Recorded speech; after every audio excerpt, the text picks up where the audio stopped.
कि हमारी team versus जो भी टीम आएगी, हम लोग कितने भी छोटा लोन हो बड़ा लोन हो, हर व्यापारी नॉर्मली बैंक से कुछ ना कुछ लोन लेता है। ऐसा मैं मानता हूँ 90% 80% लोग लोन लेते हैं। आपका अगर 10 करोड़ का भी करंट लोन चल रहा है और आपको 10 लाख का भी टॉपअप कराना है तो फिर से सिविल रन होता है आपका। उसके बगैर आप 10 करोड़ का लोन लिए हो इसका मतलब नहीं कि आपको 10 लाख ऐसे ही दे देगा, वो सिविल निकालता है। मैं और मेरी पूरी टीम का इस चुनाव में जाने के समय फिर सिविल निकालेंगे आप लोग, और जो सामने लड़ेंगे उनका भी सिविल निकालेंगे। जिसका सिविल स्कोर अच्छा होगा उसको पूरी टीम को लेके आएंगे, ये मैं आपको रिक्वेस्ट करता हूँ।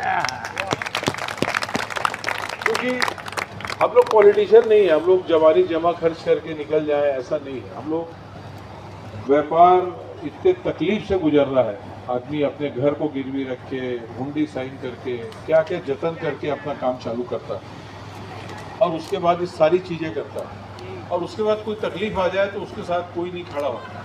तो मैं समझता हूँ कि बहुत दिक्कत वाली बात है। एक चीज़ और छूटी है हमारे से, जवाहर भाई बैठे हैं, मंडी टैक्स में पोहा दाल मिल वगैरह सब हो गए। मंडी टैक्स में हमारे ट्रेडर लोग का बचा हुआ है, और हम लोग पूरे प्रयास में भी आचार संहिता है उसके बाद फिर लगेंगे।